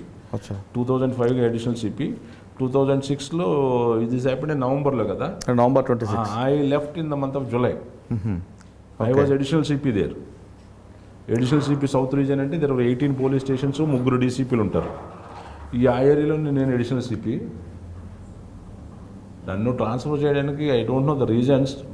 What the reasons they gave మీ ఏంటంటే థానేలో క్రైమ్ బాగా ఎక్కువ అవుతుంది. ఆడ 2-3 సీరియస్ అఫెన్సెస్ అయినాయి. మర్డర్లు, 4 మెంబర్స్ ఫ్యామిలీని చంపేసి లూట్ చేశారు ఒకటి. అప్పుడు కొత్తగా అడిషనల్ సిపీస్ పోస్ట్ క్రియేట్ చేశారు. థానేలో 2 అడిషనల్ సిపీస్, నాగ్పూర్లో 2 అడిషనల్ సిపీస్, డిఐజీ లెవెల్ పోస్టులు. Thane is becoming serious, it's not becoming control అని ఆ పోస్టులు క్రియేట్ చేసి నన్ను తానా తీసుకెళ్ళారు. Government has posted me. That was the impression they gave me. Thana to set right Thane some people have been posted అని చేశారు. That may be right also. But ఆ incident ముందే నేను జూలైలో అక్కడ నుంచి వెళ్ళిపోయి చెప్పడానికి వెంకటేశం వచ్చాడు అక్కడ అడిషనల్ సిపిగా. అది ఆయన్ని జరిగింది. వాళ్ళు ఏంటంటే ఈ లియోపోల్డే హోటల్ చూశారు కదా, లియోపోల్డే హోటల్ నుంచి స్టార్ట్ అయింది. లియోపోల్డే హోటల్ అంటే తాజ్కి ఎక్కడ బిహైండ్ ఉంటుంది, కొలాబా పోలీస్ స్టేషన్ ఎదురుగానే ఉంటుంది.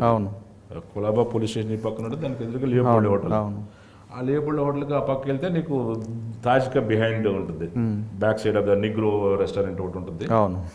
అక్కడ నుంచి అటు వెళ్తారు వాళ్ళు. They had to come. ఎక్కడి నుంచి వచ్చారు వాళ్ళు? అంతకుముందు ఇటు కప్పెరడ్లో ఫిషర్మెన్ కాలనీ ఉంది, కోళీ సమాజ్ వాళ్ళు అంటారండి, ఫిషర్మెన్ వాళ్ళు, మన చేపల వాళ్ళు. అక్కడ నుంచి అటు ఆ బోట్లో నుంచి వచ్చారంటారు. వచ్చేస్తే అక్కడ నుంచి అటుకుండా వచ్చి గాన్ టు లియోపోల్డ్లో దే హ్యాడ్ సమ్ డ్రింక్స్ బుంక్స్ ఏదో తీసుకున్నట్టున్నారు. అక్కడ నుంచి టూ టీమ్స్గా వెళ్ళిపోయినట్టున్నారు. 2 people goes to this side, తాజ్గా బిహైండ్ నుంచి. 2 people goes to that Azad Maidan side అనుకుంటాను, అక్కడ హాస్పిటల్ ఏదో ఉంది అక్కడ అటు. అలా 2 teamsగా వెళ్ళిపోయినట్టున్నారు. వెళ్ళిపోయి తాజ్లోకి వెళ్ళి కొంతమంది ఏమో దాన్ని అక్కడ నుంచి ఇటు నరిమన్ పాయింట్లో ఈ అక్కడ ఏదో ఉన్నారు కదా ఫారినర్స్, నరిమన్ పాయింట్ అటు ఒక టీం వెళ్ళినట్టుంది. అలా 5 teams ఏమో ఫామ్ అయ్యి వెళ్ళిపోయినాయి. 5 teams వెళ్ళిపోయి తాజ్లోకి వెళ్ళిపోయి తాజ్లో చాలామందిని అక్కడ గన్ డౌన్ చేశారు. తర్వాత ఇక్కడ ఒక టీము ఇటు ఆజాద్ మైదాన్ దగ్గరికి వచ్చిన టీంలో, ఆ టీంలో వాళ్ళు I think they gun down Ashok Kamte and Hemant Karkare. Sir, ఈ ఇష్యూ మీకు తానేలో ఉన్నప్పుడు ఎన్ని గంటలు తెలిసింది? మీరు ఏ విధంగా అలర్ట్ అయ్యారు అప్పుడు? అంటే నేను ఇట్ వాజ్ మేబీ లేట్గా తెలిసినట్టుంది మనకి. I was not concerned additional CP కదా. Had I been there that would have been different ఓగా, మనకు తెలియదు మనకి. తర్వాత తెలిసింది మనం రియాక్ట్ అంటే మనం ప్లేస్లోకి మనం అన్ఇన్వైటెడ్ కదా, మన పనిలో మనం ఉన్నాం అనమాట, మనం అలర్ట్ అయి ఉన్నాం. అది అప్పుడు KL Prasad was joint CP అనుకుంటారు. అంటే అప్పుడు సౌత్ జోన్కి వెంకటేశం గారు అండి, ఆయన అడిషనల్ సిపి గారు. అచ్చా. అది హసన్ గఫూర్ గారు కమిషనర్ ఆఫ్ పోలీస్ ఉండేవాడు ఆయన. అది these are all the operations జరిగినాయి. అలాగూ తాజ్లోకి వెళ్ళింది, తర్వాత ఆర్మీ వాళ్ళు డిప్లాయ్ చేశారు. హేమంత్ నగర్ అని మొన్నటిదాకా సిపికి పనిచేసిన ఆయన కూడా అక్కడే ఉంటాడు. ఆయన ఇల్లు కూడా అక్కడే ఆ కొలియోపొళ్ళకి ఎదురుగా కొలాబాలో ఉండేది ఇల్లు. ఆ తర్వాత ఓ టీం మాత్రం అక్కడ ఈ ఆజాద్ మైదాన్ నుంచి దే వర్ గోయింగ్ అటు గుండా అటు ఇల్లు ఆజాద్ మైదాన్లో గుండా ఒక రోడ్డు ఉంటుంది, అటు గుండా వెళ్తే ఇటు గిరిగాం చౌపట్టి దగ్గర నాకాబందీ పాయింట్ ఎప్పుడు ఉంటుంది. గిరిగామ జోన్ అంటే అక్కడ మన ఇమర్షన్స్ అవుతుంటాయి ఎక్కువ. అచ్చా. అక్కడ ఒంబాలే ఏఎస్ఐ స్పాట్లో ఉన్నాడు. అతను he cot hold of that Kasab fellow that was happened. అంటే ఈ అన్ని డీటెయిల్స్ మనకి స్కెచ్గా గుర్తున్నాయి. కరెక్ట్గా డీటెయిల్స్ తెలియదు మనకి. స్పాట్లో డిఫరెంట్గా ఉండేది. అంటే ఇది తర్వాత ఎన్ని జరిగినాయి. That is a worst incident. Bad incident. దాని తర్వాత పోలీస్ సౌండ్ ప్రిపరేషన్ బాగా అయింది. దాని తర్వాత ఇప్పుడు ఏటీఎస్ని స్ట్రెంగ్తన్ చేశారు. పోలీస్ ట్రైనింగ్ పెరిగింది. ఈ ఎన్ఎస్జి రేజ్ చేశారు. బాగా ప్రిపరేషన్ బాగా. అంతకుముందు అంత లేదు. దాని తర్వాత ఆ incident has become mile stone. Development బాగా అయింది ఫోర్స్కి. మాకు ఓన్ ఎన్ఎస్జి అక్కడ డెవలప్ చేశారు. ట్రైనింగ్ డెవలప్ చేశారు. స్పెషల్ ప్రొటెక్షన్ ఇదంతా బాగా డెవలప్ చేశారు. అది ఫోర్స్ 1 అని ఒక కొత్త ఫోర్స్ 1 క్రియేట్ చేసి దానికి అడిషనల్ డీజీ ట్రైనింగ్ ఉన్నాడు. ఇప్పుడు అడిషనల్ డీజీ ఉన్నాడు. వాళ్ళు ఫిట్నెస్ ఈ ఆపరేషన్స్ కూడా వాళ్ళు కండక్ట్ అంటే ట్రయల్స్ మీద వెళ్తూ ఉంటారు. సడన్గా they will go to railway station, సడన్గా they will go to Pune, important places, suspected places and all these things. Preparedness బాగా పెరిగింది దానివల్ల. ఓకే సార్, ఫైనల్గా ఇప్పుడు డిపార్ట్మెంట్లో రావాలనుకున్న వాళ్ళకి, ఆల్రెడీ డిపార్ట్మెంట్ ఉన్న వాళ్ళకి డీజీపీగా మీరు ఏం చెప్తారా? డిపార్ట్మెంట్ రావాలంటే ఇది మహారాష్ట్రలో సబ్ ఇన్స్పెక్టర్ కంటే నా వాల్యూ డిఫరెంట్. మనకి మామూలుగా చాలా ఇంపార్టెంట్. వాళ్ళకి మామూలుగా మ్యారేజ్ బరేజ్ కూడా బాంబే ఫౌజ్దార్ అంటే సబ్ ఇన్స్పెక్టర్ మ్యారేజ్ చేసుకుని కూడా కోల్హాపూర్లో చాలా ఇంట్రెస్టింగ్ ఉంటారు వాళ్ళకి. మరి సంహవ్ వాళ్ళకి అది అలా ఉంది. బాకీ అలాట్మెంట్ ఇది డిపెండ్స్ ఆన్ ద జోనల్. అది allotment is government of India policy allot చేస్తారు మహారాష్ట్ర పోలీసులకి. ఇది జోనల్ సిస్టమ్ అని ఉంటాను ఇప్పుడు. అది చూసారు. లోవర్ లెవెల్ అంటే they are very much interested. Lower level అంటే deputy superintendent police, DYSPs, sub inspector, these are the 2 recruitments జరుగుతాయి అక్కడ. They is very interesting. వాళ్ళు బాగా తీసుకుంటూ ఉంటారు మహారాష్ట్రలో. కాస్త చదువుకుంటే వాళ్ళకి ఇంకా కాంపిటేటివ్ ఎగ్జామ్స్ ఫేస్ చేయటం. ఆల్ ఇండియా సర్వీస్ ఆఫీసర్స్ అంటే government of India policy how many depends on the vacancy, strength of the ఫోర్స్ని బట్టి వాళ్ళు అలర్ట్ చేస్తూ ఉంటారు. డిపార్ట్మెంట్ ఉన్న వాళ్ళకి మీరు ఇచ్చే మెసేజ్ ఏంటి? డిపార్ట్మెంట్లో ఉన్న వాళ్ళంటే department Bombay is known for its excellent good police లాగా, మామూలుగా స్కాట్లాండ్ పోలీస్ లాగా. ఆఫ్ లేట్ కొంచెం things are bad. Of late అంటే ఫర్ ద పోస్టింగ్స్ గురించి వాటి గురించి ఇంతకుముందు అలా ఉండేది కాదు. ఈ మధ్య జరుగుతుంది. దానికి ఏంటంటే even rulers of the state also they should also realize the political bosses, they are the people, they should also realize that this time has come. I feel that people should improve and things will be there.